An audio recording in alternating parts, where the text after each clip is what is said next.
आज हम एक बहुत ही गहरी, एक बहुत ही मार्मिक कहानी में उतरने वाले हैं। मुर्तज़ा की कहानी। ये एक ऐसी रूह की दास्तान है जो रोशनी और अंधेरे के ठीक बीच में कहीं फंस कर रह गई है। तो चलिए शुरू करते हैं ये सफ़र।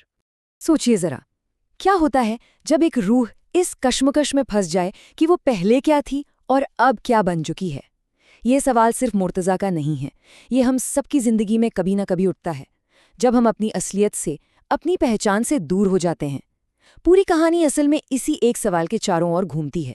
यही इस कहानी का दिल है। तो इस भटकाव की कहानी शुरू होने से पहले आखिर ये मुर्तज़ा था कौन? देखिए, अपनी यात्रा की शुरुआत में उसका एक मकसद था, एक बहुत ही पाक, एक बहुत ऊंचा मकसद। वो कोई आम इंसान नहीं था, बिल्कुल नहीं। वो कुछ और ही था। यहाँ इन लफ्ज़ों में उसकी पहचान का पूरा सार छिपा है। मुर्तज़ा बेशक नुमाइंदा खुदा का था, मतलब वो सिर्फ एक अच्छा इंसान नहीं था, नहीं, उसे तो खुदा का प्रतिनिधि, उनका नुमाइंदा माना गया था। उसकी रूह में एक खास बात थी, एक बहुत ही पाक इरादा। मगर, और यही वो मगर है जहां से कहानी का असली संघर्ष शुरू होता है। सोचिए, एक ऐसी पाक रूह, और वो इंसानों की इस बस्ती में, इस दुनिया की भीड़ में आकर भटक गई।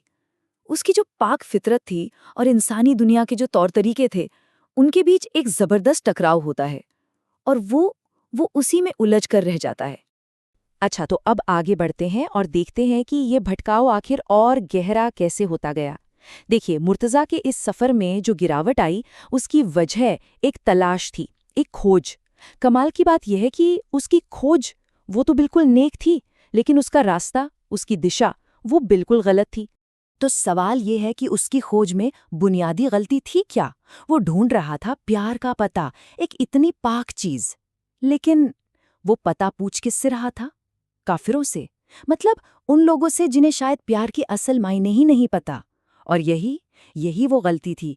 जब आप सही चीज गलत जगह गलत लोगों से मांगते हैं तो रास्ता तो भटकना ही है। और अब कहानी उस मोड़ पर आ पहुंचती है जहां से वापसी का कोई रास्ता नहीं दिखता। ये वो वक्त है जब उसका अंदर का संघर्ष अपनी इंतहा पर है।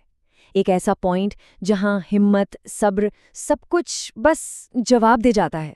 लेकिन एक बात समझना बहुत जरूरी है, मुर्तज़ा ने हार इतनी आसानी से नहीं मानी।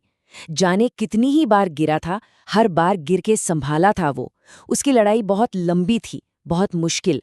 वो बार बार गिरा, लेकिन हर बार, हर एक बार उसने खुद को संभाला।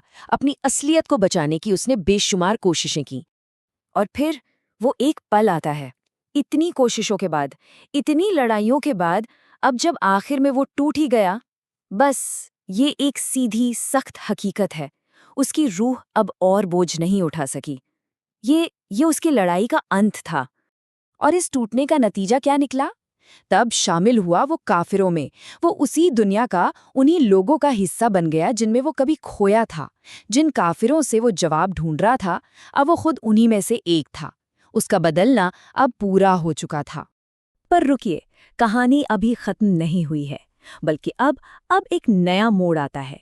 एक ऐसा मोड़ जहां मुर्तज़ा का सामना होता है अपनी उस जिंदगी से जिसे वो बहुत बहुत पीछे छोड़ आया था। उसका अतीत अचानक से उसके सामने आकर खड़ा हो जाता है। जरा इस फर्क को देखिए, कितनी गहरी खाई बन चुकी है उसके आज और कल में। एक तरफ है उसके निगहबान जो न जाने कब से उसे ढूंढ रहे हैं, और दूसरी तरफ है खुद मुर्तज़ा जो अपनी ही रूह से नजरें चुरा रहा है। वो खुद को इतना बदल चुका है, इतना मैला समझ रहा है कि अपनी ही आत्मा का सामना करने से घबरा रहा है। और उसकी प्रतिक्रिया क्या होती है? देखिए, निगहबान उसे पुकारते रहते हैं, आवाजें देते रहते हैं, मगर मुर्तज़ा की खामोशी और गहरी होती जाती है।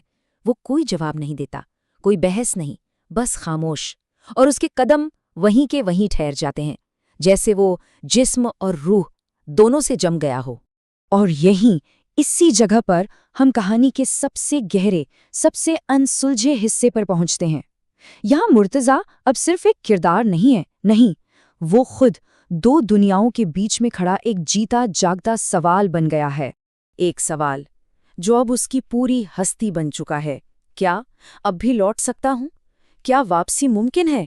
क्या उस अंधेरे से निकलकर वापस रोशनी में आया जा सकता है? ये एक ऐसा सवाल है जिसका जवाब शायद खुद मुर्तज़ा के पास भी नहीं है। और ये आखिरी पंक्ति, इस पूरी कहानी को अपने अंदर समेट लेती है। और वहीं अंधेरे और रोशनी के बीच खड़ा मुर्तज़ा खुद ही एक सवाल बन गया। वो अंधेरे और रोशनी की दहलीज पर खड़ा है। अब वो सिर्फ एक इंसान नहीं, वो खुद एक सवाल है।